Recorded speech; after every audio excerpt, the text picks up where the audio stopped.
Boom, boom, boom. Welcome back to another episode of Stoppage Time TV, live in the flesh, live and direct in the flesh. You already know what time it is. Before we go any further, make sure you like. Notifications on. Go and tap that right now. Make sure as you're coming in, as people are coming in, go and tell them the game's finished. Come and get involved. We've got a lot to talk about. The three lions are roaring. Orange is oranging. There's a lot to get into, man. Aranje. Don't feel that. Aranje. We're moving in silence this tournament. Man said moving in silence. Man brought back an old one. That's too funny. But listen, man, of course, got F. Diddy, Culture, Cams, myself, Maiwa. And yeah, man, Qatar from afar is back. Let's get into it, man. England 3, Wales 0. Comprehensive win. Of course, the massive talking point, of course, was who's going to start rotation. Phil Foden, Hendo.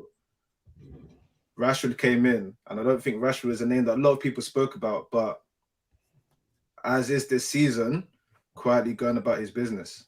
I mean, as the United fan can, talk to me about Rashy, Big Rash. This is someone that you've said that, you know, has bundles of ability and is a big game bully, but talk to me about that performance. What does that mean for that game and potentially the rest of the tournament? To be honest, for me, I actually don't even think Rashford had that much of a great game. I actually think if the first half he was poor, bro, like giving the ball away, should have finished the first chance. I don't think he was playing at the best of his ability. Do you get where I'm coming from? I think he could have played a lot better. Obviously the goal came, but Danny Ward, man, I tweeted, he's feeding Rashford. You know, Rashford's fed the nation. Time for Rashford to get a little bit of joy back. Do you know what I'm trying to say? So Danny Ward said, hey, you hungry? Fair enough, I'll feed you. Do you know what I'm trying to say? So Rashford ate off that. The free kick, really and truly, Danny Ward should be saving. And the second goal, he should be saving. I don't think Rashford played great. You know, performance is important. Talking about performance, goals are going to happen. You know, you can score goals, but performance levels are important. I don't know if he played good enough for Southgate to, what should I say, like in the next game to be like, do you know what? It's going to be, what's his name? Raheem Sterling. I mean, him ahead of Raheem Sterling. I don't think Gareth Southgate is going to have enough faith in that. You know what I'm trying to say? But I think it was a good performance. I think it was a good, decent performance. Your name's on the score sheet, but all around, I don't think it was some vintage Rashford performance. You know what I mean? I've seen that. I'm so sorry, but flipping. Someone said that FTBL need to expense you. New wife. New York, man. New York. Working on it. Man. How about Foden though? Because obviously that was another name that came to the side. That was the one that the nation was screaming about, and that's one of your technical security. Foden, that's one of your technical security ballers. How about that from your perspective? I think Foden was okay. I still think Foden should be playing inside. I think he should be playing in midfield. I don't think he's a right winger. I don't think, again, another one where I think, is Gareth Southgate really going to trust playing Foden in the next game? I don't know. I don't think he will. Do you know what I'm trying to say? But I think Foden should be playing in midfield. There was a run that he did in the middle. That's the best position for Foden to play. I'm not a fan of him out wide for England. Yes, you can do it for Pep Guardiola when you're playing with all these supreme footballers and you're going to have 92% possession. But when it's England, it's a little bit different. I look at England very much like how it used to be with Man United. Ollie, when you watch England, it's very much like the old Man United, honestly. And you're going to have to rely a lot on individual brilliance. And it's hard to just be, you don't want to be, what's the word? You don't want to have to be relying on that, saying, oh, Foden, dig us out of something. No, you want to have good performance. So I don't know, man. I think he was good. I'm happy he got his goal, 100%. But I don't think he should be playing right wing for the country, bruv. No, I hear it. Fia, this is probably one to bring you in on. It's a super chat as well. We're not singing the super chat. We're not the lag is gonna make it fun. It's gonna sound like there's reverb. But Ash I has said who starts left wing 10 and right wing for us. For him, Rashford left wing, Foden 10, Saka right, should be nailed on. And he's saying Kane should rise. Can't even stat pad these days. But based on what you've seen in the first 3 games where we've had a Saka brace, Sterling got his goal, Rashford came with his performance today, Foden's been in the fold and everything, Benham's played in a slightly higher role. against the Senegal team who are AFCON champions, qualified for the knockout stage for the first time in 20 years since they beat France in 2002. If you know, you know. Who do you think should be the attacking quartet for England in that game? For me, I think exactly he's hit the nail on the head there, in my opinion. I think I'd go with Rashford, especially having a momentum coming off the bench in the first game, scoring the 2 today gives him that kind of confidence where you think, do you know what, is this kind of a moment and momentum there for him to kind of take it. I think Foden has shown today, I think, a prime example of why he's key to this team. I think this team lacks someone who can kind of keep the ball in tight spaces and kind of create something out of nothing. And I think Foden does that perfectly. Saka, he's proven himself at both tournaments, I feel like. And he's just continuing kind of the form that he's doing there. And in Kane, listen, first player, I think, since David Beckham to get 3 assists in a World Cup. Do you know what I mean? So it's even though he's not scoring, he's still kind of contributing. And I think that today to Foden today was was quality, in my opinion. So even though he's not scoring, I'm glad he's still contributing. I'm sure he'll want to get his goal as well. But I've said with England, he needs to stay in that box if he wants to be as dangerous as he can. Like, that's the higher up the pitch he is, the more dangerous he is. This dropping deep stuff for England, it doesn't work the same because you don't have Son. Saka doesn't want to get behind. Sterling doesn't want to get in behind. Even Rashford, although sometimes they will, Rashford probably more so, but Rashford isn't always starting for England when Kane is there. So this dropping deep idea, for me, I think it's the thing where he's captain. Gareth kind of gives him the leeway to, if you can read the game out there, go and drop deep and pick it up in spaces. But I think it's detrimental to the team. And I think in terms of like today, like the chance that Cam said Rashford should score, that came from Kane dropping deep. The question I ask both of you is, if you've got a Foden who occupies those spaces, can you have Foden and Kane operate in the same side? So if you play with that 3 behind Kane there, you've got Foden in the Saka on the right, and then Rashford on the left. You've got Rashford who can run in behind 8 if Kane does drop deep. But then for me, if you've got Foden naturally there feeding Kane and you tell him, do not drop, bro, you can get your goals. It's easy. It's less work for you. And Kane has shown in previous years he can do this. So don't tell me now tapping in and sitting in the box is hard for you, brother. Haaland's making a million in the Premier League. Go and do it.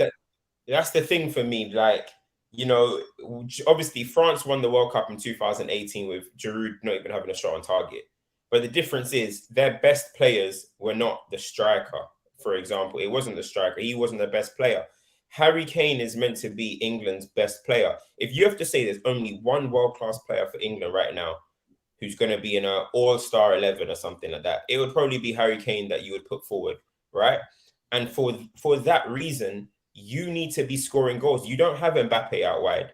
You don't have the magic man Mbappe is not out wide, or whatever Pogba's doing, Griezmann. These guys are accomplished at that level and were the better players than Giroud. If Kane was at a lower level than the rest of the team, then I'll be like, cool. But what's going to happen is there's going to be a game where maybe Kane doesn't get that pass, that final pass or whatever. And it's going to go through, let's see Senegal, for example. I hope Kane gets on the score sheet. But then it could just be a situation where it's like, hold on, imagine if Kane don't score and England goes out. That's 0 goals this tournament. This is the same thing that happened in the Euros. 0 goals in the group stages until he got it put on a plate versus Germany. Sterling had to carry, and it was 1-0, 1-0, and I think it was a draw. We can't be relying on this, bro. Kane needs to score. It's knockout football. And I know, he got the assist. It's nice, of course. But banking on your striker to just be an assister or whatever, and your Harry Kane as the best player, the captain, I'm sorry, bro. Knockout football, I need to know that you can score goals, bruv. That's how I see it, man. So basically, that came from, I've forgotten the person's name, but I'll type sending a super chat. So you're saying Foden in the 10. Who are you saying out wide? Who's Cam. Cam. No, you answered already, Fred. Cam, what are you saying? So Foden in the 10 for you. Who goes out wide for you? For me, Saka and Grealish. I've said this numerous times. Saka, Grealish, Kane. That would be my team, because again, I still think today, first half, I do not think England probed well. Somebody said, surely we should bring on Sterling and Saka when Rashford and Foden first half was a bit mid. And I was like, but that's not what's going to change the game. Like, Rashford and Foden are going to pretty much do the same thing that Saka and Sterling are going to attempt to do. Do you know what I'm trying to say? And I just think Grealish is a different player to the rest of them. Dribbler, gets on the ball, wants the ball. He'll be playing alongside a Foden, be playing alongside a Saka. That's how I see it. Do you get where I'm coming from? I think England need players that can probe, get on the ball, be brave. That's how I see it. England, they're going to do all of this no possession thing. And everyone was watching this. And in the first half and second half, everyone felt, this is going to be a peak game against Senegal, blah, blah, blah, blah. But this is what happens for England. England will score, win the game somehow through a Rashford free kick that Danny Ward should have saved. Foden, the floodgates open. Wales are a championship team. And then everyone ignores the performance. Everyone just says, oh, England won 3-0. That's it. Performance is the most important thing, bro. Performance. Is it an international tournament, though, bruv? Is it always at international tournament? Because sometimes ain't it just about getting there and getting out, bruv? And I feel like England, in the first half, you could say they were kind of languishing and struggling. But then in the second half, I feel like when he swapped Foden and Rashford and let them be more direct, England definitely improved going forward. So the performance did improve in the second half. And even you could say, yeah, when Grealish came on, it opened up a little bit more. Even when Wilson came on, it improved a little bit more. But I don't know. I feel like in international football, it doesn't always have to be about performance. I understand that. But 2018, lost to Belgium twice, went to penalties versus Colombia, got schooled by Croatia. Performances in all of them games, poor. 2020, got to the final versus Italy. Poor performance in the final. Lost. It eventually lost on penalty. Yeah, you could have won it on penalties, but eventually you still lost. England do not play well in these games, bro. Overall, the actual performances are not great. That is my issue. You need to perform. That's why England coming into this tournament had such poor results. Performance levels were poor. And I'm just saying, we need players on the pitch that are going to care about combining an actual performance. Then we can see from there. That's just how I see it. I just think we just say, put the shooters on. Eventually, we're going to score. If England played Spain how we played today, so for me, this goes back to if we play Spain with Pedri, Gavi, Busquets. On the weekend when we had this conversation, what we were trying to say was, it's all well and good doing this, but when it comes to big games where you're playing technical teams, international football, and the level raises, you have to be of that level. And I guess ultimately what we're trying to decide now is what team gives you the balance, because there's benefits, there's pros and cons to having all of these sorts of players on the pitch, right? It's about getting right the balance. Someone just sent a super chat. It's Parkland Demon. Whoa, buddy. Rashford compliments Kane's game, aka basically trying to say it's like Harry Kane and Son, which I do understand. But again, when we're talking about this Harry Kane and Son thing, what do we always say about it? About Tottenham and Harry Kane and Son? Our over dependency in that is not healthy, and when it goes bust, it goes bust. You're not seeing anything. So it's a fair point, but international level, you can't be waiting for purple patches. You need it. Look, Son's going home. You get me? So on that one, that's what it is. Someone's asking about the midfield. We've been talking about the forward. So Ash I says, can you play Jude Rice pivot with 4 at the back? I think Gareth Southgate, if England get through Senegal, I think it's come too soon, but if England get through Senegal, I think Gareth Southgate will play Phillips for the rest of the tournament. If England get to play France, he's going to go Phillips and Declan Rice. If he's fit enough. He moved Bellingham away today because I think he's already looking at it like, this Phillips and this Bellingham and Rice thing, I'm not too sure. Let me bring in Henderson. Maybe he'll shore things up a little bit. I think in the next game, or potentially see how fit Phillips is. But if England get to France, he's going to go Phillips and he's going to go Phillips and Declan Rice, in my opinion. I can see that working, to be fair. I think Jude has maybe, not been as consistent in all the games, but I don't think he's really put a foot wrong. I think the mistake today was probably maybe Henderson in that first half was probably frustrating a lot of the England fans. But in that double pivot, I think Jude and Rice, for me, I think they are the water carriers that England are looking for. And I think either one of them can kind of hold while the other kind of breaks and gets involved in the attacks if they want to. So, yeah, I can see that. Can't lie, though. Let's talk Senegal, because that's not an easy game. It's not an easy game, man. You see these African teams in the heat. So, man, it's not easy. Obviously, they don't have money. And coming into this tournament, a lot of the African teams are kind of written off because they've not all been in great form. But for them to get to their first knockout stage in 20 years without their main man, we're talking about players rising and whatnot, yeah, and KDB. And we're going to go into KDB Belgium because a lot of the stuff that's come out after recorded is hilarious. Players getting his punch ups and that. But for them to do this without their star man in a somewhat tough group and now be against England in a game where they probably think, you know what, if we play our game, we can have something. This is going to be an interesting game. I don't think England can take it lightly at all. You don't take international football lightly anyway, but this will be a tough game. Like, you know how people say PMP, all of this, all of that. Away from PMP, this Senegal team are very direct when they want to be. And like, you've seen it the way they get goals. Bro, they played Holland in the first game of the World Cup. And even though the scoreline said 2-0, bruv, if you watch the game, Senegal could have easily walked away out of that game 2-0. Like, Klaassen came on last minute to kind of finish it off and Gakpo. But this Senegal team, in my opinion, are not to be slept on. And I think today was an example of where you kind of think, can they, in a must-win game, really turn around? And Ecuador, they ain't no slouch as well. We drew against them in the very next game as well. So the way they went and Koulibaly rose today, I think first World Cup goal for him as well. So massive. I think they've got momentum on their side. I think that's his first goal. I think it's his first goal for Senegal. At the World Cup, what better place to help the country qualifier? I don't know. What are you winning to do? With the armband as well, brother. In your house, don't let nobody. I ain't nervous.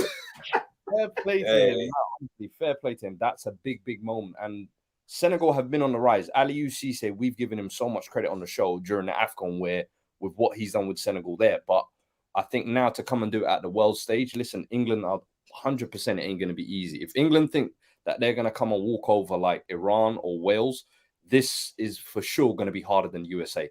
And if we struggled against them and struggle to get our result, trust me, I think England and Holland, you look at them, they're not far off performance. They're not too dissimilar, are they? They're not too dissimilar.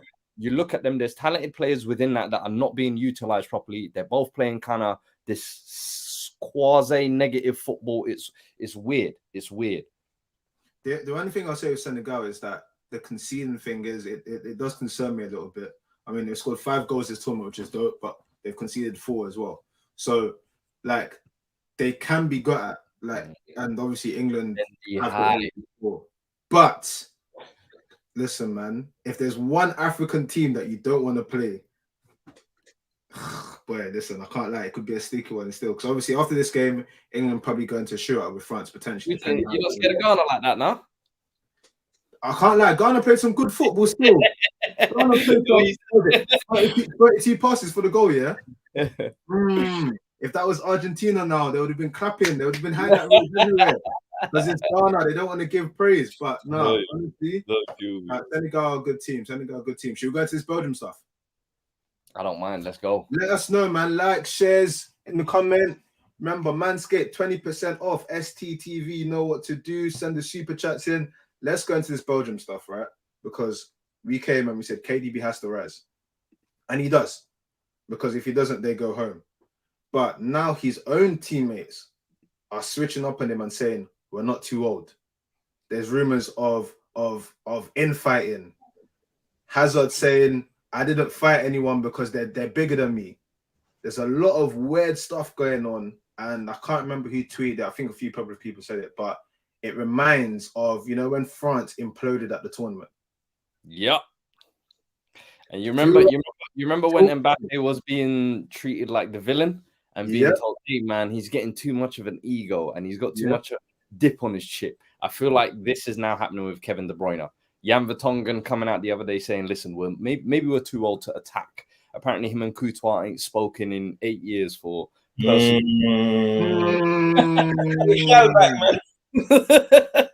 Listen, what's that? You get them how you lose them, bro. Hey, yo. Hey, go get your girl back, bro. Hey, no. So I just feel like, and KDB, I feel like is at a point where on a club career-wise, he's still producing at that top level. We've turned up to this tournament, and as we said, Lukaku's turned up half fit, fallen out at Chelsea. Let's be honest, he's gone to Inter Milan, and it ain't going exactly how it should. Hazard has been a steady decline. He's rocked up at this tournament like the best player in our team who outside of me is basically Courtois, who's a goalkeeper who I don't talk to. I've got Hazard who's on one foot, Alderweireld and Vertonghen who are on their last legs, Lukaku. So in his mind, I'm imagining he's looking at these man and thinking, I don't rate this man. We're finished. But however, they're still looking at it with national pride. We're at a World Cup. You can't drop your mind that easy. And that's actually the right mentality to adopt. I do think KDB has been a little bit mad in coming out with that statement before you've even played the second game in the group. It's not like it's the last game. It's not like you've exited the tournament. The second game in the group. Of course, you're going to create fractions. So now I'm not surprised by that, bruv. And I'm on, for once, against KDB in this situation, to be fair, because do your talking on the pitch. That talking off the pitch, nah, that not washing. Especially when you're on top of that, you're not performing out there. That's sad. If he was out there in the first 2 games looking like Superman, trying to pull it out, I respect it. But the fact that you were one of the smelliest guys and a little man of the match award, you know what he said. But nah, that's not gonna. I'll type Miles because Miles has done us a solid here, and he's put the quote in which from Courtois, which says, "It's not an age issue. At Madrid, we have Benzema and Modric. It's too easy to make that excuse." And this is a perfect segue. Hold tight, Ash, because Ash is coming clutch with the super chats. Ash says, "Can KDB be a great after what Thibaut did to him?" Listen, man, I don't like getting into personal issues, but this ain't Shade Borough, man. This ain't Shade Borough. Wayne Bridge was a fantastic left. He was a fantastic left back, and then it all went south. He could have been a world beater, but you see when things like that happen, yeah? Your career. Hey, nah. This ain't Shade Borough, man. This ain't Shade Borough. We leave that to them, man. But I mean, look, when you come out with a comment like that, that looks like a broken dressing room. Because even if that talk about their fight isn't true, there's no smoke without fire, bro. There's no smoke without fire. So the fact that came out, and the fact that before a game against Croatia for your qualification that's coming up, you're having to deny fight allegations. Your other leader is now saying, "Hey, there's no excuses." The other leader is then saying, "Nah, maybe the attack are too old." It's a camp in pure disarray that don't want to see each other again. I think they are all sick of each other. I think they are sick of each other's failures. I think every time they walk away from a tournament and have someone else to blame, you know, like I remember, I think Lukaku missed some big chances in the last time they went out in the Euro 20. They were probably looking at him like, bro, it's you. 2018, they probably had someone else to blame. You know what I mean? It's just like, I think they're just sick of losing to Wales in 2016. These are still a lot of the same players. They are sick of each other. Whereas when you look at Croatia look like, we're here for the ride. This is our golden gen in a way. You know what I mean? What was that Donny's name that used to play for Croatia? You know, the striker. Ivica Olic. No. Before that, the other one. Davor Suker. Suker, that's yeah. Since that era, this is Croatia's best team, and they look like they actually enjoy playing with each other. They know it's the last ride. Modric knows it's the last ride. Kovacic with Kovacic and all these man. Rakitic has already left, but they know it's the last ride, and they look like they enjoy it. Whereas these guys just look like they're like failure after failure after failure, because golden generation, when you hear that tag, bro, it's a bad tag, bro. It's a bad tag. You know, Portugal got that tag as well. And what did they do? Lost against Greece in the final in their home. When you get this tag, it had Deco, they had Figo, they had young Cristiano. It was lit. Rui Costa. Any team that has been called golden generation has flopped. It's always the ones where it's like, yeah, we have a top team, but we've had top teams in the past. This ain't our golden generation. We're just a lit nation like Brazil. But these nations that get called the golden generation, only Spain cashed in on their golden generation, and they cashed in and cashed out. Yeah, I guess so. But yeah, I think they're just sick of each other. And KDB, I think, just finally just exposed it to the world. Like, hey, I'm done here. And this is a great comment from Gabriel. I don't know if you're foreign, and probably Gabriel, who knows? But Gabriel says, Belgium remind me of old Netherlands. Fuad, you can speak on that, bro. 100%. not rate each other. They didn't like each other. I heard Van Persie, Robin, and Schneider hated Dirk quite. Even before that, Van Nistelrooy, Mackay, Seedorf, like all these guys used to fall out pre-tournament. But that was the difference, I would say, with Holland is the fallouts would happen pre-tournament. Once the tournament begins, the squad would somehow mesh and actually perform. And normally, I would say, I think out of the last 8 World Cups, we've been to 5 semi-finals. So we do some way somehow pull out results. But with this Belgium team, it's almost like, I think you hit the nail on the head. They're sick of each other's failures. They're sick of seeing each other. And every time it's someone that's not picking up the slack. And at this point, it's, as you said, fractured. It's like the golden generation under Capello, in my eyes, when they were meant to go to that South Korea and kind of go on that final run. And it was just, you just knew against Germany, it all just kind of imploded there. And that was it. This is it for Belgium, in my opinion. Do you think, that's a good point. But do you think, was Martinez in charge in 2016?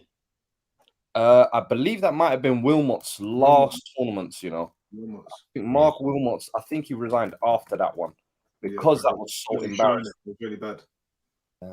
Let me see. Was it Wilmot's? Because if it was Wilmot's, even Wilmot's, actually. Let me see. Because if it was Martinez, then that's crazy. Then yeah, he shouldn't be in charge for that long. That's wild. If it's Martinez, he took over in 2016. It says. So yeah, he took over after. Then after Mark Wilmot. Fair enough. But yeah, I think they just need to move different direction after this tournament. Let's not be surprised to see Toby's retired, Vertonghen's retired, Eden Hazard's retired, even KDB he might do a Messi and just retire. Roberto Martinez will leave. After this tournament, it's going to implode.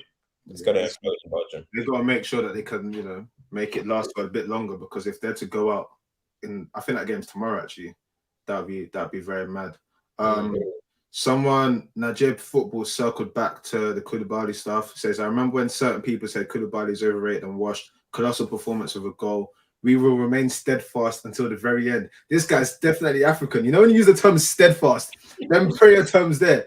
We will remain steadfast. Now I hear it. Ultimately, we always say, when it comes to big moments, big players rise. And he did that. Like, for the issue with Koulibaly at the moment is he's coming to Chelsea, and it's like you're trying to, when you play in a league like Italy for so long, the intensity of the Premier League where the half a yard can catch you out is constantly catching him out. It doesn't mean that he's bad. It doesn't mean that he's us, but it's a very difficult game to acclimatise to, man. You can't hug the defender. When you got the red card against, I can't remember who it was. Man trying to hug the defender. You can't do that here, bro. This ain't, you can't pay the refs off. Trust me. We got one from Aiden that says Belgium have always been mid. The only reason they've been put on a pedestal is because they had a genius in Aiden Hazard who carried them. I've got a question actually. Did they have a golden generation, or was he just so sick that it was like, oh my gosh, it's that? Because don't get me wrong, they've always had high profile players. But in terms of a golden generation, was it that, or was it that they had one basically? Because when the conversation was had before, Hazard was supposed to reach that Neymar and those guys' levels. Is it because they had that one talent? It was like, this is our generation. For me, for me, I've always said that I don't think that was a golden generation. I think it was just a bunch of Prem players, and then they got the tag. Now, Fura made a good point in the last StoppageTime. I think he said, well, that's a good generation for them, meaning that's their best generation. So I guess you can say it's their best generation, I guess. But golden generation, I don't just think of it as golden generation for your nation, because we can say that about Iran right now or something. That's the golden generation. Everyone's got a golden generation. Then I'm comparing it to everyone else in world football, and I've never thought they were that lit. Lukaku's calm, Fellaini's calm, Dembele, you're calm. You're not world level. Vertonghen, Toby, you're all calm players. Yes, you had Hazard, you had KDB, but I think it was a bit overrated because they all play in the Premier. We see them week in, week out. None of their players were world level like that, other than KDB, Hazard. Sure. I think KDB, Hazard, I think Lukaku at times. I think during that maybe 2015 to 2018 period, all the spine of that squad was playing at a high level. I would say even at Premier League, week in, week out. So I think the expectation was, all right, this is a nice group of players. They're playing in a big profile league. They surely should be able to come together and put together something. And the fact that I think what Cam said there is previously where I said, I think a golden generation for me is defined by when a country's had its best crop of players, but is also able to kind of compete for silverware, or they believe they can genuinely compete for silverware. I think this Belgium team should have been able to compete for silverware in the past 3 or 4 tournaments, but the problem is they've always faltered, and that's for me where I'm like, this is where you now become a failed generation type of thing. Same with the England. We crown it golden generation, but it's a failed generation at the end of the day. The thing is, England was a failed golden generation.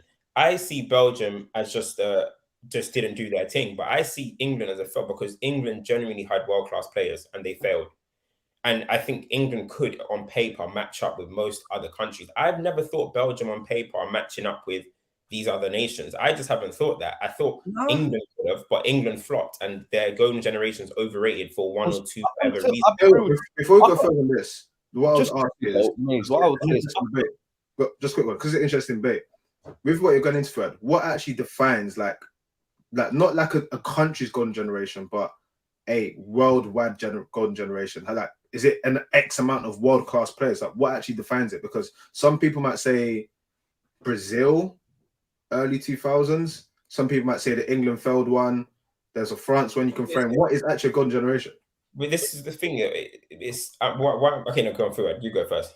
No, I was going to say, because for me, it's when a country has its best crop that can compete for silverware, in my opinion. If a country produces enough quality players, and I felt like Belgium had 7 or 8 stars who you could say would play for most of the top teams around the world. So for me, in my opinion, class world or just or Lukaku, how many top teams did he move around to? De Bruyne, Hazard, the top. Listen, you can say they were mid, but they were getting the moves. And at that time, they were playing at the levels where they were commanding those speeds, bro. Like, Alderweireld was getting linked with every top club when he was at Spurs for years. We just decided to hang on to him. We can't act like these guys were absolutely mid just because now, in hindsight, they didn't deliver. At that time, they were a decent side. And in my opinion, I think after 2014, when Germany won the World Cup, till France came through in 2018, there was like a washed period in international football where no one was really the dominant team, in my opinion. Can anyone remember who the dominant team was between 2014 and 2018? Because I don't. No, because Portugal won the Euros. It was still probably like France, and that for me was the period where I felt like Belgium had the kind of best crop of players and they were at their peak. Take advantage of that. That's where I'm saying they've failed and kind of messed that up. But the opportunities were there and they had the ability to be one of the top teams. Let's not forget, this is a team that in the FIFA rankings, they've been one for the past 6-7 years. Bro. Yeah. That's San not Marino, they're eating off San Marino and them school teachers, lawyers, electricians. Yo, that's laborers, crazy. But up until 2018, until France came through and was a 30 team, and then that's when England started to get a bit better. Italy all of a sudden rose in the Euros, and all these other teams, Brazil and Argentina, came out of nowhere over the next 2 or 3 years. But till 2018, Belgium, for me, were there, could have taken it and turned it into an actual golden generation. 2016 Euros and 2018 World Cup. Yeah, I hear it. Look, I'm not saying they were never a good team. They were definitely a good team. But I'm just saying, golden generation, as I said, of course, is defined by, I guess, your team's what your team have done in the past and stuff. So I understand why they're golden generation. But you look at Brazil now, for example, I'm not going to call this a golden generation all of a sudden. Like, they've had multiple golden generations. They've had the history behind it. Do you get where I'm coming from? England, I understand the golden generation here because England have spent so many years failing, blah, blah, blah. But I just don't see it as a golden generation in comparison to every other nation. That's just my thing. You got to come from Spain. I understand because Spain were historically, they were in that Portugal, Holland, and England bracket, where it's like, can you guys do something? You've actually always had decent players. You had Raul, Hierro, all these guys, and you never really done anything. And then this generation came, and it's like, wow, okay, we can we can bank on these guys. I just don't think in comparison to everything, they were that good. That's just what I think. Like, I know you're saying Toby, who was good at the time, Vertonghen, who I've always thought was underrated, but it's like, yeah, I don't think these men are walking into all these top clubs. When you look at England's one, which was a failed generation, and even so, England had, France were lit, Portugal were lit, Italy were lit, all these teams were still lit. But England had John Terry, walks into most teams, Rio walks into most teams, Ashley Cole, Lampard, Gerrard, David Beckham, Wayne Rooney. That's at least 7. Okay, Gary Here's- Neville, Paul I- Robinson, Joe Cole, and Michael Owen. Maybe they wouldn't have got into any teams at that point. But those names I just named you 7 mad players, bro. Belgium, Witsel. No.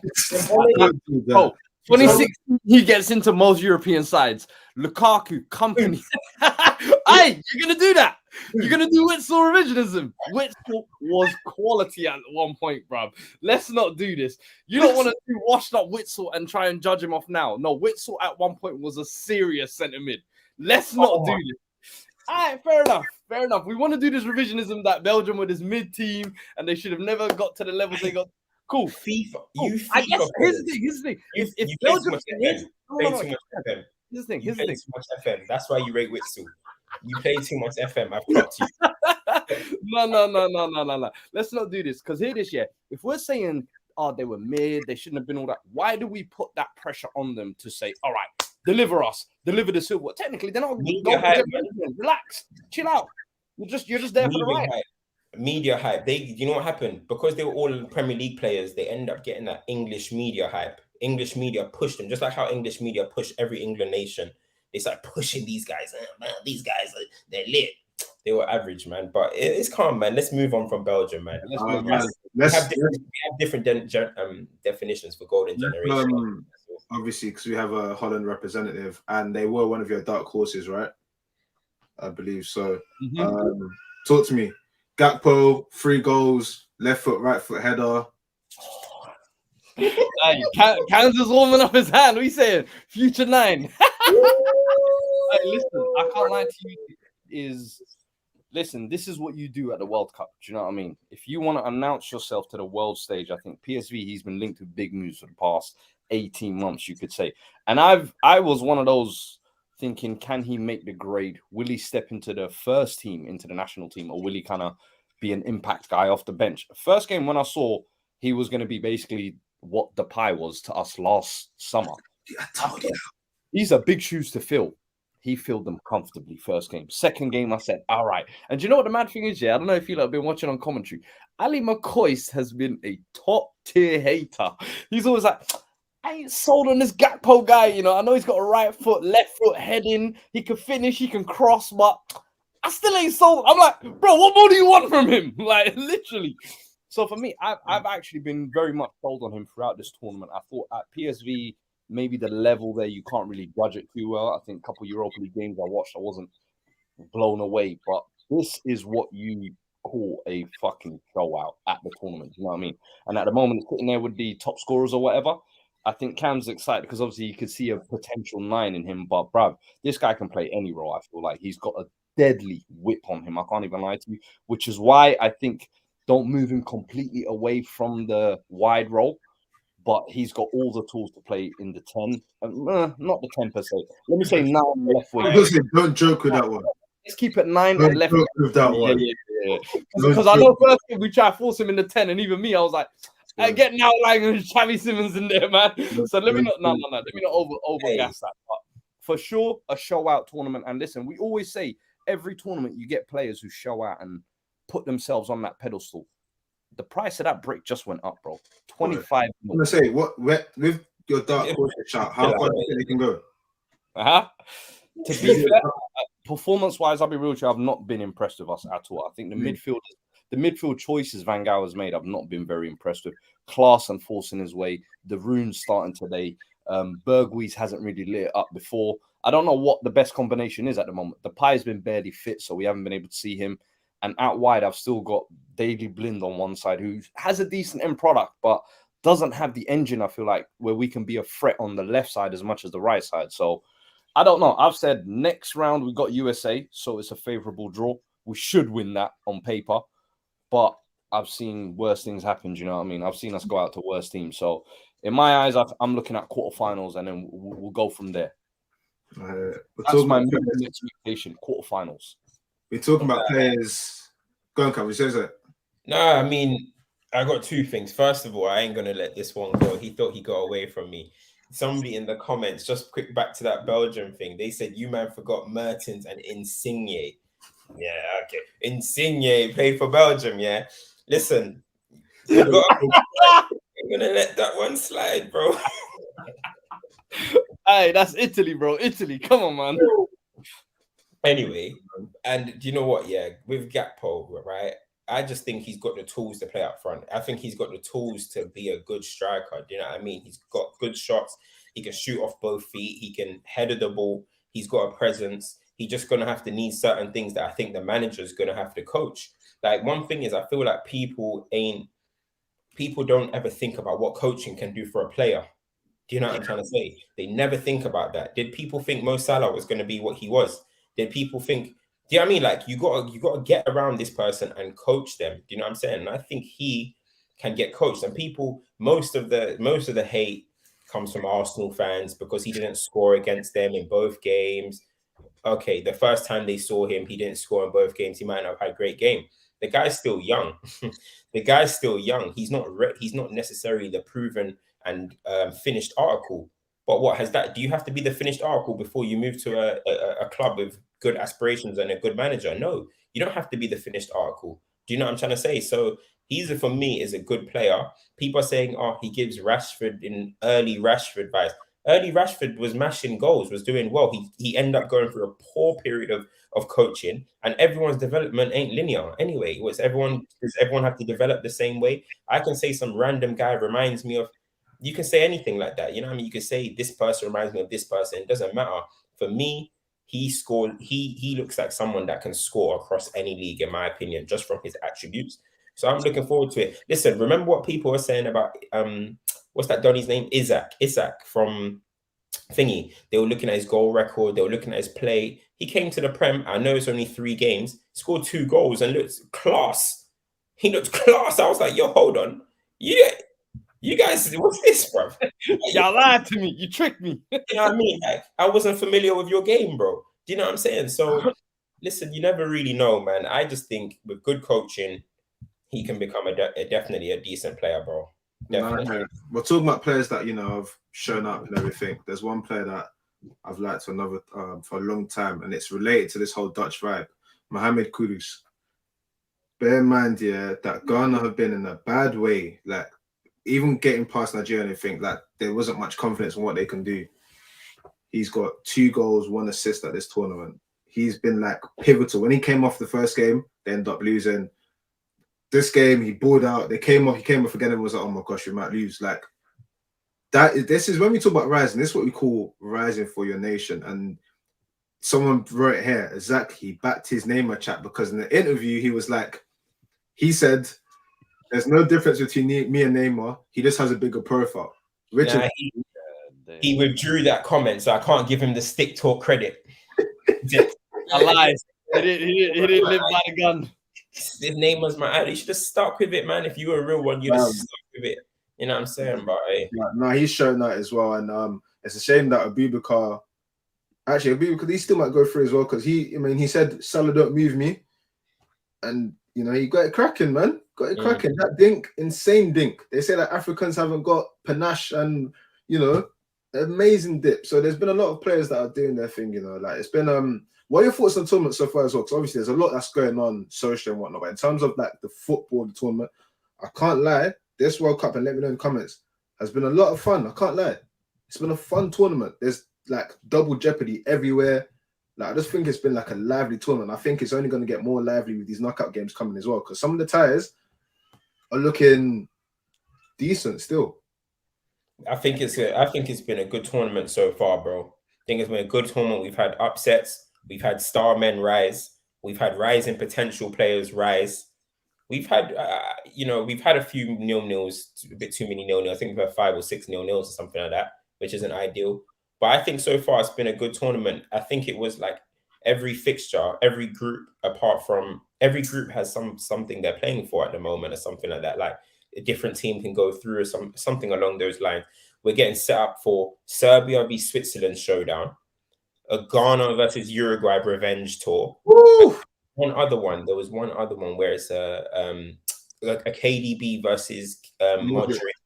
Like, we're getting some decent games at group stage. It's only the group stages. Do you know what I mean? And look, I just heard Lisandro Martinez isn't starting tomorrow. So good luck to Argentina, because Listen, what happened when you didn't start him last time?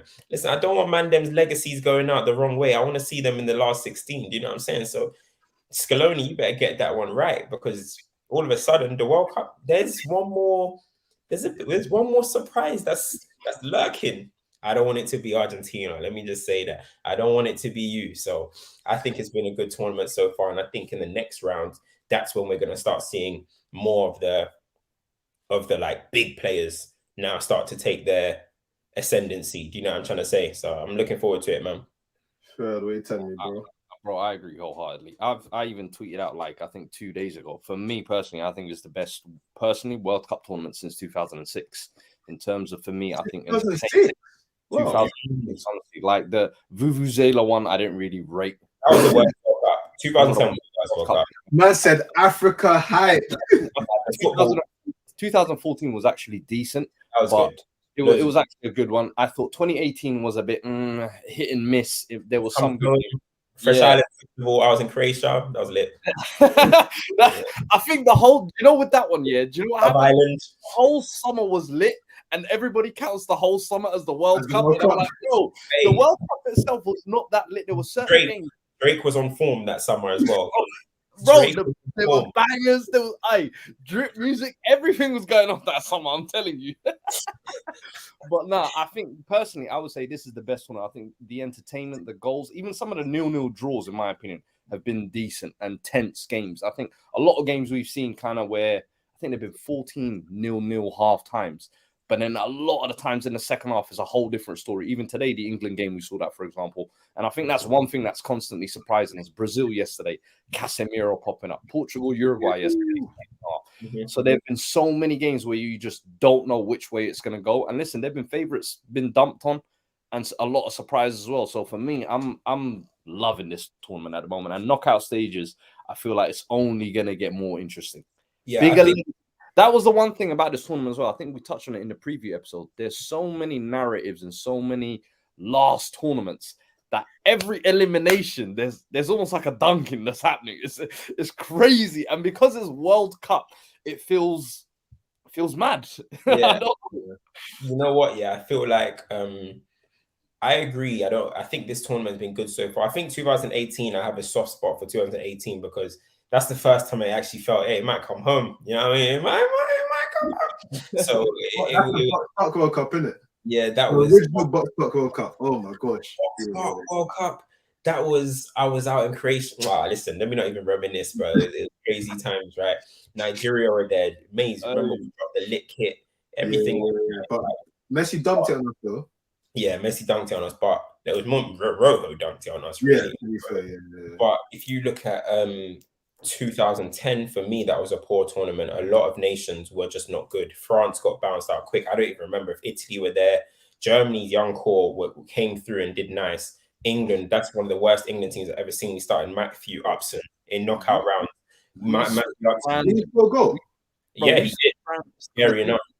We became a Kung Fu Football FC, bruv. If you remember that tournament. Man, we're playing with Eitinger.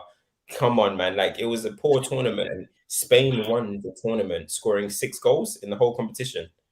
I think 1-0, 1-0, 1-0, 1-0 in the it was mid. It was a mid tournament. Everyone remembers it for the Vuvuzelas and the when I get older, I will be stronger. They call me free. Hey, remember when you might said I used to rock that guy's cardigan? Yeah, I mean, that's what we did. Overall, the tournament wasn't that good. So I agree. I think it's one of the best ones. 2014 was lit. No, I think 2014 was good. But one thing I wanted to mention, we're talking about players on rising and stuff. There's a player that we need to talk about because he has a lot of stock within stoppage time, and that's Bruno Fernandes. That is Bruno Fernandes. Like, listen, we are here to praise players when it's time to praise footballers. Highest stockholder. We need to discuss. I gave him my blessing this tournament. I never ever sold my Bruno stock. Check before a ball would kick this tournament. I said never. I'm getting that spidey sense. I'm getting a feeling for Bruno this tournament. They didn't want to believe in us. The chat. They know. They didn't want to believe in us. No, I hear it. But listen, the performances, 2 goals, 2 assists, clutch performances. Say hello then. Hey, Mayor Junior, Mayor I came Junior. to chat ball, you know. We know about football. But Bruno Fernandes, 2 goals, 2 assists, pivotal performances, playing good football. Like the passes are looking like it's there. Talk to me. Like, is this like the Pogba effect where a player goes to his national team and it's like the feeling is right? I'm restoring the feeling. Oh, what's going on here? Because this is like the highest spec of what he can be. You know what? I think he looked at it, he looked around, he said, Ronaldo, I played with you at club level. You're kind of washed up now, you know. Like I'm gonna make my name here. I'm gonna take control here. And I think that's what he's doing. Him and Bernardo Silva seem like they really understand. I feel like they really understand each other at the moment. It's looking like they understand each other, and both have decided they want to take control of this team. Ronaldo, with what we're saying about Kane, Ronaldo's just staying up there. You just stay up there. We'll do all the work, and that's what it's looking like, bro. Bruno is rising. He's playing with a lot more responsibility. He's playing, and one thing I got to give Ten Hag the credit for, bro. Bruno's not doing gung ho football. Because even under Oli, I saw Bruno at Euro 2020. Oh my goodness, it stunk like gym shorts, bro. Do you know what I'm saying? So you look at him now, he's a lot more calm, he's a lot more collected with it. Do you know what I'm saying? But I felt like this season, first half of this season, his goal threat left. I feel like he's learning bit by bit. His goal threat left. But now he's looking like for Portugal, he's getting in the areas a bit more. And I'm hoping for the second half of Man United season, he's going to now be able to mesh the two. Do you know what I mean? Between goal threat and actually be an overall player. So I'm watching him right now. He ain't won me over, but he's definitely having a good tournament. And I gave him my blessing, man. So I'm riding with him. What international football? It's a different game, man. So I'm riding with him still. No, I agree with everything you said there. Honestly, I think this season, especially, I think he's been a lot less chaotic, and I give Ten Hag credit for that. I feel like he's almost giving him this blank slate of listen. Let's get back to basics. Let's just rebuild from the ground up type of thing. But the one thing I've always given Bruno, and the reason why I've always thought there's a player in there. I know he's 28 years old, but it's because of his mentality, bro. This guy, no matter how many times he messes up, no matter how many bad passes he gives away, I'm trying that move again. I'm going again. It gets annoying, man. Bro. As a fan, you hate it. But as Lani, I like that mentality. I like that mentality. Seriously, what's that famous Dion Waiters quote? I'd rather put up 30 I'd rather go over 30. I would rather go over 30. Yeah. Bro, I swear to you, that's one thing I've always loved about Bruno. And I've said maybe sometimes I feel like the spotlight at United is too big and he's a little bit too wasteful. So maybe at a club like Spurs, he would probably thrive a little bit more. That's what you wanted to come back to. Bro, No. Listen, I've long accepted he ain't never coming. Yeah, he's too big Charlie now. He's got the captain's armband and shit. But I've always said his mentality is what's going to keep him at the top of the game. People can write off his technical ability, his wastefulness, but managers will always appreciate this guy. The fact that every time he turns it over, he's willing to turn it around. And for me, I'm like, this tournament is a testament to that. If now in 2 big games where it's 2 decent oppositions as well, Uruguay hard to break down. Ghana, hard to break down. I bagged 9. Where you? So you doing this thing. Listen, you know me, I love me some Bruno, man, even with the wastefulness. So I'm happy to see this, man. The franchise. By the way, if you're locked in, make sure you go and check out FTBL Culture. There's an episode about Mbappe that came out today, right, boys? That's got Fura and Cam in it. So make sure you go and like that. Make sure you hit the comments on that. There's a topic I want to discuss. It's not World Cup. This is Qatar from afar, I know. But we must discuss this. Juventus. We must discuss. Before we get to Juventus, you want to touch on Uruguay, bruv? Yeah, Uruguay, they're stinking it up. They're taking it. Austria run away and get away. Not today. You two. They are taking the piss. They are taking the defensive. Yeah, no, bro. You see me? I'm an honest guy. I come. Man, we're trying to be runners. Runners. We still got that 20 minutes. Nah, they are smelling. People talking about Argentina, man. Uruguay are smelling. It's like there's a difference between being defensive and then just being like, I don't even know what they're doing. Like Nunes is hearing no voices. Suarez looks like the Ghanaians have cursed him already. It's not even Friday yet. And then now to have this game, you know what? If they come through this game, I'll have to give it respect because this is one of them games, yeah, that, bro, all you have to do is show the picture and the video of the Asamoah Gyan thing over and over and over again. You don't even have to prepare tactics. That's what happened. So if they manage to overcome the whole nation of Ghana, fair play to them. But everything I've seen from that side so far has been absolute rubbish. The two people that we highlighted and said that could help them, Valverde and Bentancur, them man have tried. Bentancur got a yellow card in what minute? And he held his own. Them man have done their thing. Yeah, but the progression of the ball from the team, ass. The lack of sniffing threat in front of goal, ass. The fact that they have to defend for the whole game, ass. Like, it's literally the whole Copa America thing we said. It's like they're playing like group stage 4 a.m. Copa America fixtures at the World Cup. It's disgusting, man. Like, they get, bro, I don't expect anything anymore, man. They're this is what I said to you with the new coach as well. I remember thinking, yo, Uruguay traditionally, even though they got all these attackers, I said, yo, I still think they're going to be hard to break down, ugly. And even with the new coach, you thought maybe he might bring a... Bro, it's not worse. Bro, I said it. I was like, I don't know about this guy, you know. I ain't too sure. And first game, when I saw how they just sat back and just said, you know what? We're not even going to go for it. I said, yeah, forget about it, man. Fede was the only one trying in that game. And the next game, it was like Bentancur was the only one trying. Brother, you can't have that much talent in your team, I feel like. And I'm sorry, but Darwin Núñez, on the global stage, we saw you. Ain't no hiding, ain't no running. We will call up De Bruyne stinkers. We will call out Van Dijk stinkers. But we're going to ignore this 180 million guy here. This brother was added an extra 80. Because they like to see the currency. So I keep it 80 to 100. So that you can pick whatever currency you like. 80, yeah. It costs a lot. Oh, I thought you said 180. No. I was gonna say so. Someone said Central C, yeah, and I was gonna say something so wild, but the whole Qatar thing is yeah. Because man can't be doing up.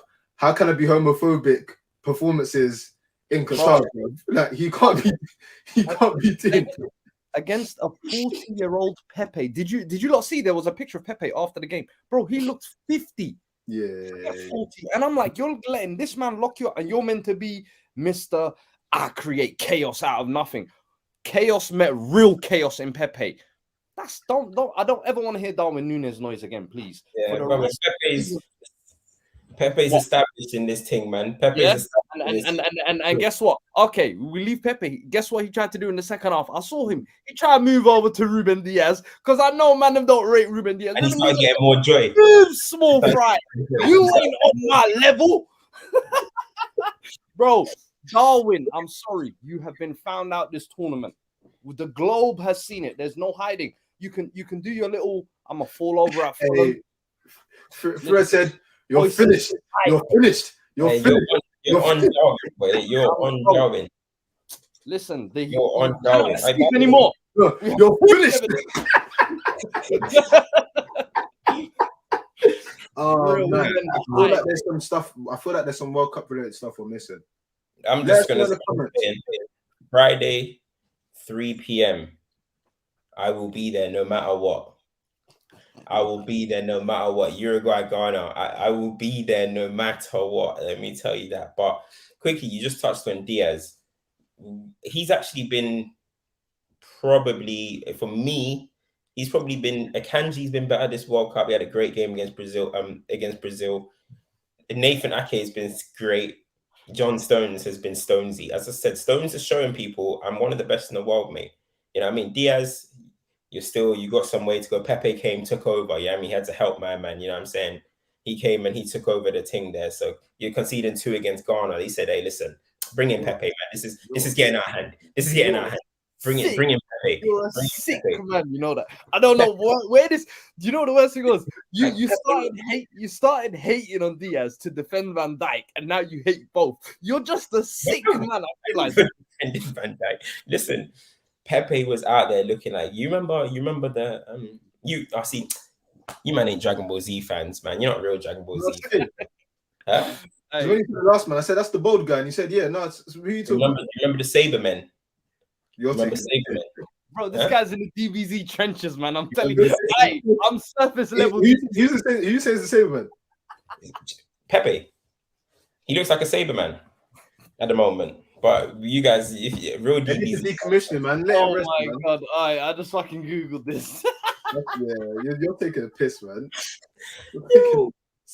Yo. Oh man. Flipping. Someone mentioned Pulisic, and I mean fair play rates. Is it 3 goal contributions in 2 games, something like that? Scored a goal today. Nah, big him up though. Big him up. I mean, to be fair, America went into the World Cup in stinking form. So for them to get through to the next stage, they're hosting the World Cup. Credit where credit is due. I don't think they thought they would get through. So hold tight them in it. America, he's rising, man. He's rising. Like he rose today.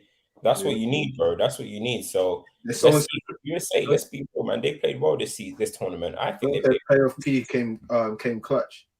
So we just make every game for him playoffs now. Like the bubble. Like no more regular season for him because that's the only time he comes alive. Then it's double jeopardy, bro. Who they got next then? Who they got? They got France. Who they got? France. I think we have France. I don't know who they have actually. No, they got Netherlands. Yeah, USA is Netherlands next round. And you know them countries have some ties as well in it. Like there's New Amsterdam and that in the States and that. New Amsterdam, hype blood. Get washed, man. America hype blood, yeah. Y'all gonna learn about this soccer today, bro. Watch. I know FTBL got a big American fan base as well. Y'all gonna hold this stick. Whoa. Pause. No play. Listen, hey yo. Pause, brethren.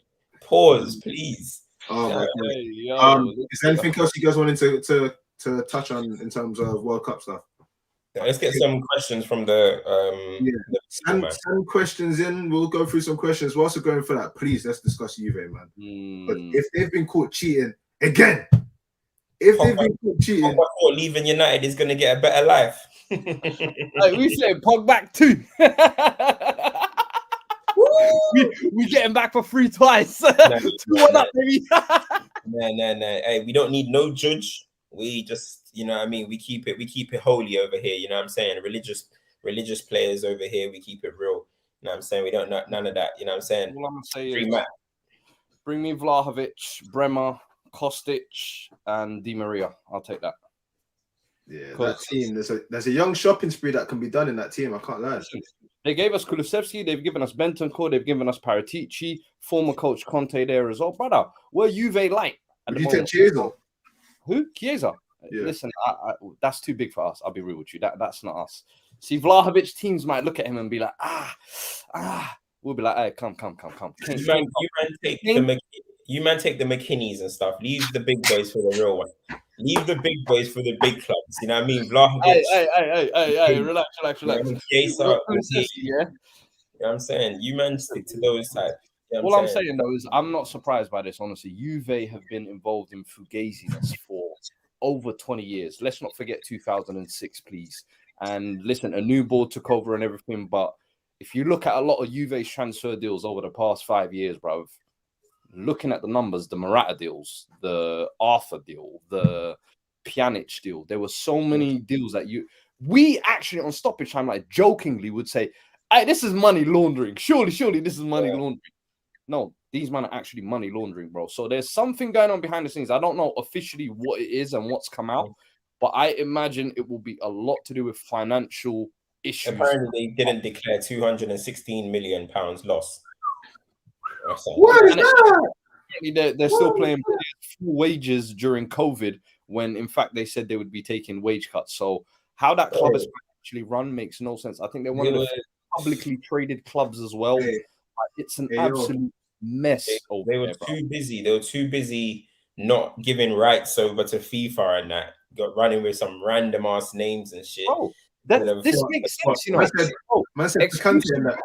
Bro, exclusive rights to games and that, publicly trading themselves, all or nothing documentary. You see, we cuss Barcelona about doing levers and all of this. Juve have hoard and sold themselves basically for the past 4 years and tried to call it rebranding and trying to reach a new audience. And it's like, nah, brother, you really and truly, now the skeletons are coming out. Everything done in the dark, as we say, will come to light.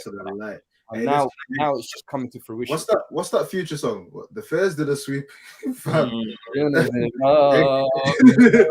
Wake up, my nigga. Let's wake up. Them man again, out of him. But let's see. What questions have we got? Somebody asked about a golden boot or something like that. Do you think Mbappe? What did sorry say? Killy Mbappe or something like Mbappe. Yeah, he's bugging, man. He's bugging. I saw somebody say something about a golden boot. I can't even see it no more. People are asking about Musiala. We spoke about Musiala There we go. last episode. Go and check that out. There we go. P8. I don't know what my man's name is, bruv. PA8G22. Who's winning the golden boot? Mbappe, Rash, Gakpo, all on 3. Hey, Mbappe, listen. We got 2 of them are going to be at Old Trafford. It's looking like takeover coming. Glazers are going out. That's what I'm saying. I mean, the theater is waiting. You know what I'm saying? So we'll talk soon. But yeah, you guys, who do you think is going to win the golden boot? That doesn't answer the question. Oh, you're saying Mbappe's going to win it, but the other 2 are coming to OT. I'm just looking at the 2 guys here, 2 United players, pretty much. Mbappe, if you want to come join the party at OT, you know what I mean. Me and HP will welcome you, bruv.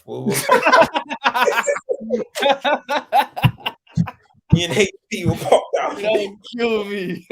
Announcement video hype. And I said it like director of football, director of transfers, you know. I'd probably go towards Mbappe, to be fair. I think even if France don't get far, even if they get knocked out quarterfinals, I can see him the next 2 games lighting it up. Next 3 games, to be fair, you still got till he gets to the quarters. So yeah, I can see Mbappe, to be fair.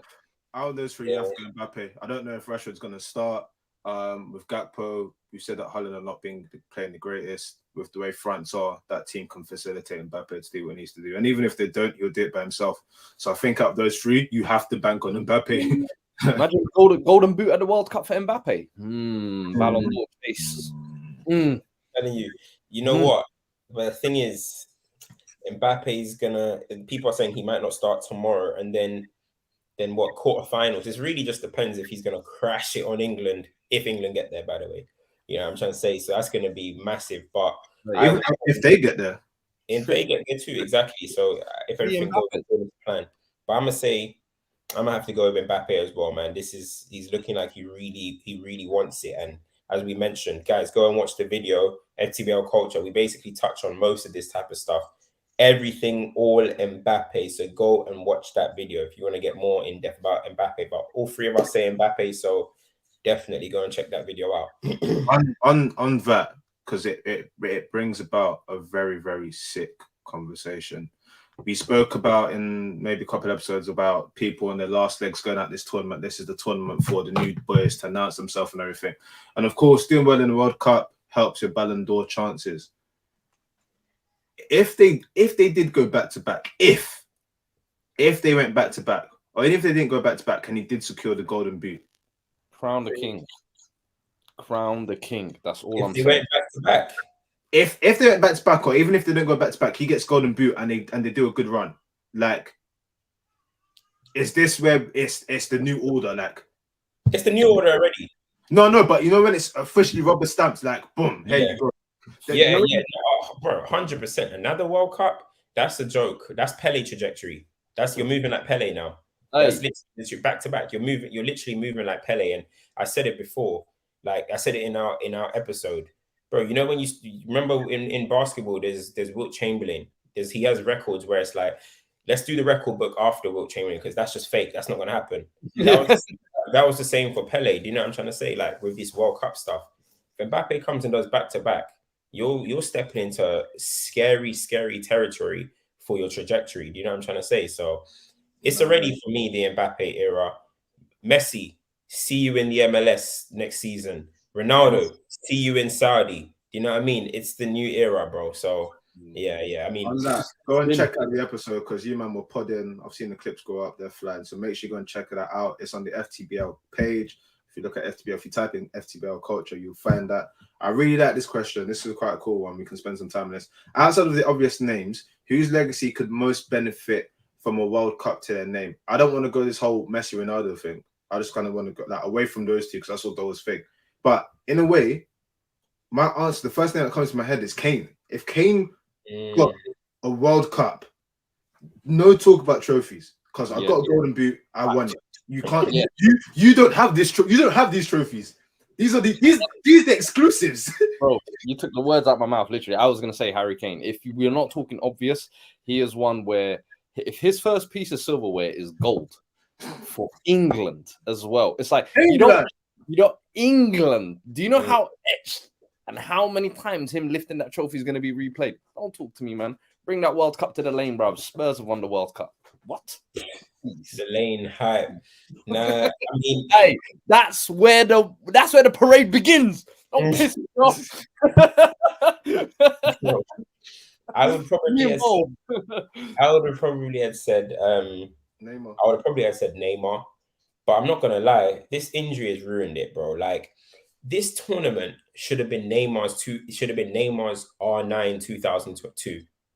Where R9 went through a tough period. He was out for years. 98 people are looking at him like, seizure hype. Did you really have a seizure? What was the situation there? Do you know what I mean? No one really knew. There was all these rumors, blah, blah, blah. R9 said, yeah, I'm going to give you, man, what was it? 6 or 7 goals in the tournament and scored 2 in the final. Thank you very much. Give me my Ballon d'Or too, even though I've only played like 6 games this season. See you later. Do you know what I'm trying to say? This should have been Neymar's one, but boy, look what we went and had. Our ankle burst. And then if he's going to come, how many goals is he going to score this tournament? The most we're probably going to get out of Neymar this tournament now, it's probably 4 most. Do you know what I'm trying to say? So, and that's even if he comes back. That's even if he comes back in fit. So that just completely ruined it. This tournament was meant to be, this is Neymar's one. And that's just ruined that moment for me, in my opinion. People are saying he's going to be back, but I've seen Neymar, man. The Neymar's not them guys that rush back from injuries, bro. Like, he's going to do it because he has to. He has to play.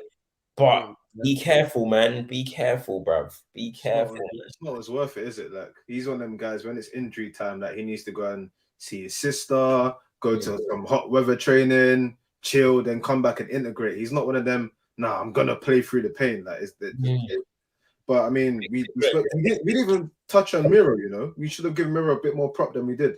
Yeah, we did it. Me and Leah's done final whistle yesterday, and we gave him some good one just to let you guys know. Anyway, but I don't know who else. If it's not Neymar, I don't want to say Mbappe again because he's already won a World Cup. It's kind of hard. Kane is quite a good one, but do you know who else this will be? It might be a sleeper. This might be a sleeper one.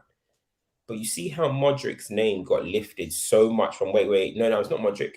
You see how Modric's name got lifted so much in 2018 when he won that. Well, when he got to the final. Yeah. I think someone like Sergio Busquets, without Xavi, without Iniesta, the senior statesman in this young team, if he goes and wins a World Cup, I think people are properly going to put him now in that seat with the Xavis. Right now, everyone has him a little bit below. We took Xavi, we took Iniesta, we took all these names. I think he's going to firmly go into that conversation with like the GOATs. Like, I think he's probably a top 3 DM I've ever seen. But if he wins it with this new crop, the last one left, no David Villa, all these men are gone. With his CV already, we're talking GOAT. We're talking one of the best ever. You know what that is? Do you know what that is? Nah, bro, that's the rich getting richer. Nah, I'm not trying to see that. Forget that. This is some Tory speech you just gave right there. Bun Busquets, we ain't trying to see that. That man's had it 4 times over. He's got 2 Euros and a World Cup already, and you want to give him a second? Get out of here, man, old man. We ain't trying to hear your Jeremy Corbyn ass Harry Kane story, underdog stories, mate. You know what I mean? We ain't trying to hear Nigel Cammage. Boy, who had Kubani, you know? Who had Kobani? Don't kill. Is hilarious. Some people are saying Van Dijk, but we already said that can't happen. That'll be bad for football. Van Dijk can't win it. Van Dijk needs to turn up to the tournament. That's what he can do first and foremost. The guy is insulated and protected, bro, by Timber in the last 2 games, and Nathan Aki. His performances are going underrated this tournament. Cams, I like that tweet that you put out because I was just about to say it as well. Bruv, this tournament, I think only group stages so far, but he's been busy, and you know what I mean. And a fellow dreader, so you know what I mean. I got to. Oh, this will be. I think this will be the last one. But in terms of the world stage, is KDB talking to Seth? The answer is clearly no. If we're talking about the world stage, I mean, both haven't won a Champions League, but Cesc had some big moments for Spain. Of course, he played with a golden generation or whatever, but he's had a big KDB. Yeah, there we go. Yeah, I mean, people told me it is. So KDB is definitely. Like KDB's in the same conversation on the world stage. On the world stage. That's what the question was. What? So you're talking internationals only? Well, that's what I took it as because it's World Cup in it. Qatar from afar, and that's different. Yeah, Qatar from afar in it. I mean, KDB doesn't have anything going on. Bro, is KDB talking to me? Fabregas was the one that played that ball to Iniesta for the goal in the final. I think he scored 2 winning penalties. I guess it's just penalties, but he scored 2 winning penalties. So I guess on the world stage, didn't he do a young F9 role when he needed to as well? Yeah, up for them, like he was forever present. Euro 2012, that was So like you gotta respect that, man. Yeah, listen, I don't think there's much else. We will be back for stuff. I want this question. Last one. Omar's question. He's got a question for Fuad. Fuad, you mentioned young talents, but Mbappe or Santos Neymar? Mbappe, bruv. What kind of question is that? You think I'm impressed by some noodle-haired kid with in an XL shirt? Please get that faux hawk out of here. This guy hates football, man. Ignore him. Bro, Mbappe is the truth. Of course. You don't need to embrace it. Just because he has pace, you lot think he's not techie, and you don't want to give it to these little futbolistas and jugadores. Get him out of here, bruv, man. You in your XL shirt, bruv. Look what he said, man. Hey, Khan Singh said if Cam find his... Hey, Khan Singh said if Cam find his pilot song. Bro, go check my last TikTok. This guy's so shit. He's become a full-on TikTok star now. Have you seen him? He's doing the TikTok hype. Hey, listen, that's my song now. Neymar, you must give it to me. That's my song now. I hate this guy, man. This will sound hype. Listen, that's my song. And that bombshell, listen, we're out, man. Remember, like, share, subscribe.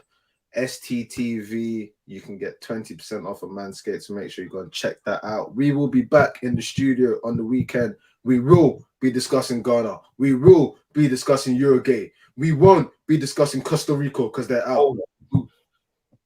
What do you mean? Whoa. You speed now. Hey. Bro, that guy's too funny, man. But yeah, make sure you like, share, subscribe, retweet, everything. Audio will be out in the morning. Listen, man, check in all the games as well. We will be tweeting, so make sure you follow our Twitters. We will be, covering all the games. So yeah, man, listen. Don't let it be Argentina. That's all I'm saying. Lua rise. Messi rise. That's all I'm saying. Hey. Don't let it be you.